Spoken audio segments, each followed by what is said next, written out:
Hello and welcome to the City of Cedar Falls Planning and Zoning Commission meeting for Wednesday, December 17th of 2025. I call this meeting to order. Can I get a roll call, please? Alberhaski. Gribovich. Here. Hartley. Here. Henderson. Johnson. Here. Moser. Here. Stallnaker. Watkins. Here. Okay, we have 3 absent tonight, but we have a quorum. All right, thank you very much. First agenda item tonight is any discussion or approval of minutes from last meeting. Looking for a motion. Item 1, we just have the chair noted incorrectly. Beyond that, I would make a motion to approve them. Okay. So there was one portion of the minutes that, Chair Holst noted the minutes. oh, that's a while ago. Been a while. Okay. We'll save that for item 2 of the nomination committee. Okay. Okay, correction. All right, so we have a motion and a second. All those in favor, say aye. Aye. Aye. All those opposed? All right, that will go on the record. This is the time of the meeting for any public comment for anything that's not on the agenda. If anyone wants to come up and speak, I don't see anyone, so we will move on. There's no old business today, just new business for agenda item 2, and that is a Park Ridge Estates Outlet B minor subdivision plat. And I'm going to guess that JD's got this tonight. Yes, thank you. Good evening, everyone. Yes, this is a new case for Park Ridge Estates Outlot B minor plat. Just start with the location reference for this minor plat. This is Outlot B located in Park Ridge Estates subdivision, which is highlighted in the red area in the map. This is along Lakeshore Drive. The proposal here is to the Outlot B parcel owner is wanting to create a developable parcel out of this land that would allow a construction of a single-family home as it was originally intended for. So just to give a background, this property is zoned R1 residential zoning district. It was established alongside the Park Ridge Estates subdivision that was approved in August 2019. Outlot B, as highlighted in the red boundary on the image to the right, was part of the subdivision, which was reserved for future development pending flood map revisions. The revisions to the flood map were anticipated to be done by end of 2020, but because of some delays with FEMA and some remapping issues, it took them until May of 2024 to get those all taken care of. So here is when the applicant or the owner of Outlot B is wanting to do this minor plat to be able to create developable parcel to build a single family home. The flood map revisions notes that the western portion of this outlot is no longer in the floodplain, meaning a parcel can be created as per that meets the floodplain regulations. So here is the proposed minor plat. Again, this is currently an Outlot B, the entire area. It's going to be split between a lot 7, which will be the buildable parcel, which will be along the Lakeshore Drive, as highlighted by the red boundary. The area east will still be the Outlot B, which will be serving as a conservation easement as per the original intention of the Park Ridge Estates subdivision. As I have highlighted, there are multiple colors on this image. It does highlight that the new floodplain lines. So there's a floodway that is in the Outlot B. There is a 100-year floodplain area that is partially in the southeast corner of Lot 7. And there is a 500-year floodplain line, which is noted in purple, is also in the southeast corner Based on the subdivision code, if the buildable lot that is created, if it does not have 25% of floodplain on it, it could be a developable parcel. In this case, it's only 4.7%, so that means it is a good size buildable lot after the flood map were revised. The proposed lot 7 is 180 feet wide and has approximately of 37,926 square feet in area, meeting all the minimum lot width and lot area requirement as per R1 zoning standard. The proposed building setback would be 30 feet from the front and the rear, and the side would be 10% of lot width. One important thing we wanted to highlight on this one is this lot does have a lot of easements on it, which is what all the colors are. So the pink one to the top is the drainage and access easement, which is 15 feet wide.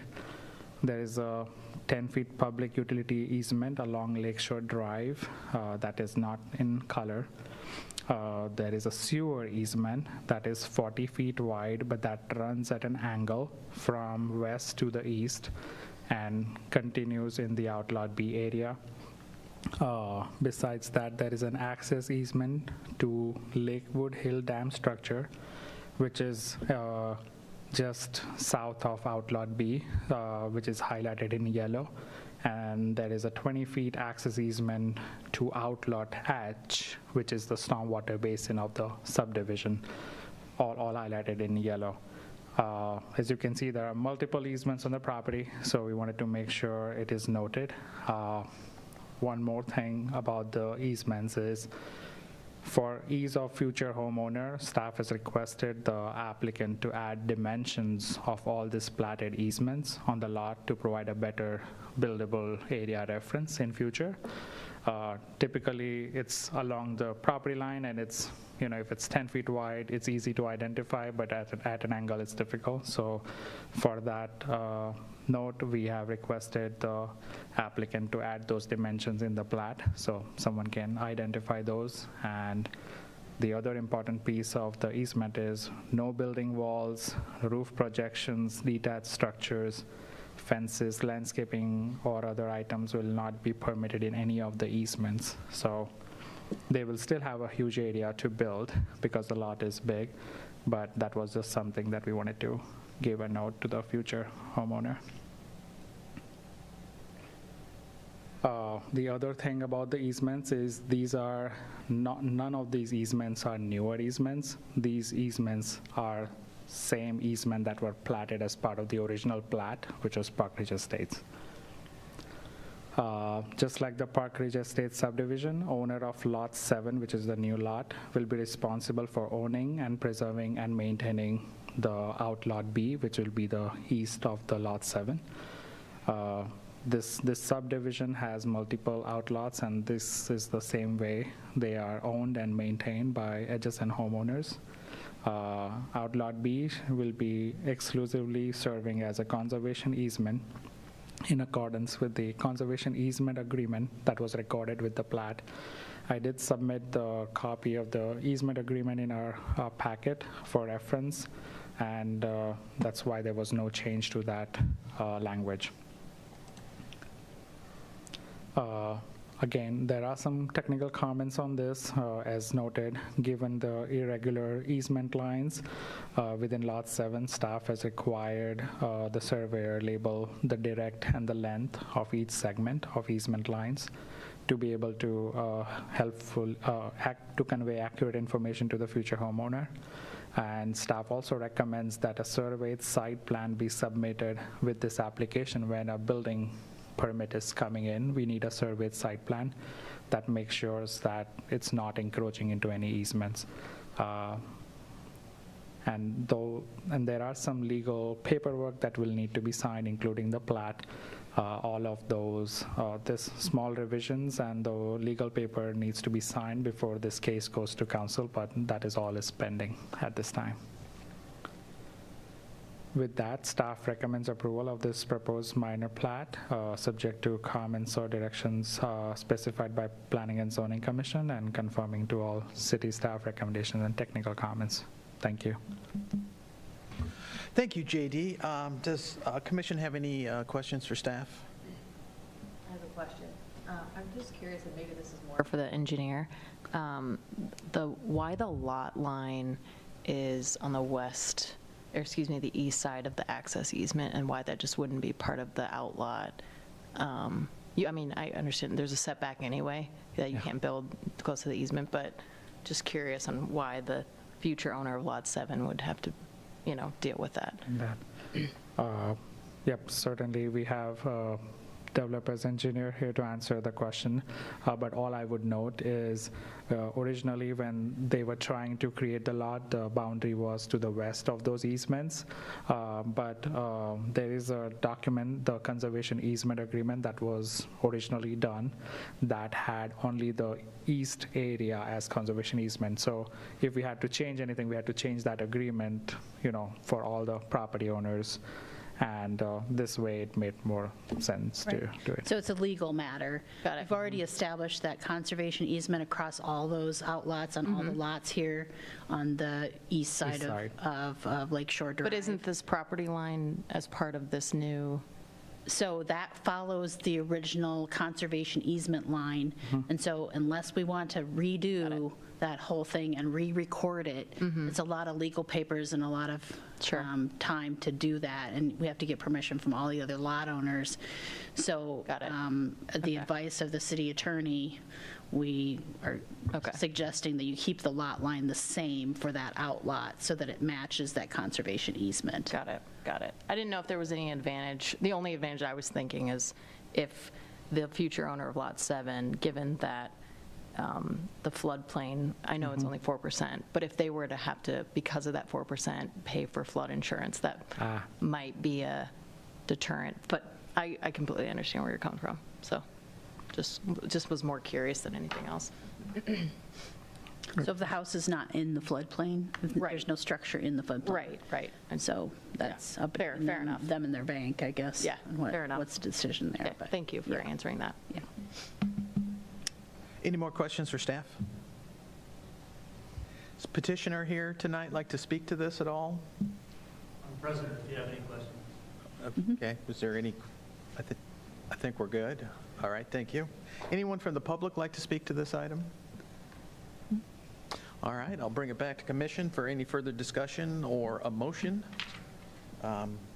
Pretty straightforward. I understand what you're trying to achieve, and I'm familiar with the area, so it makes sense to me. Make a motion to approve. Second. All right, we got a motion and a second. Could I get a roll call vote, please? Okay, Gribovich, Aye. Hartley, Aye. Johnson, Aye. Mosier, Aye. Watkins. Aye. Okay, that motion carries. All right, thank you. The next agenda item is a nomination and a vote for a chair and vice chair for the Planning and Zoning Commission for 2026. And I know we have a nominating committee. Brent, I'll hand it over to you to nominate. Maureen and I discussed, and we would nominate Commissioner Stalnecker for chair and Chair Hartley for vice. Thank you. I know from having conversation with Alan, he is on board to be chair, and I will back him up as vice chair for this next year. So I think we're all good with that.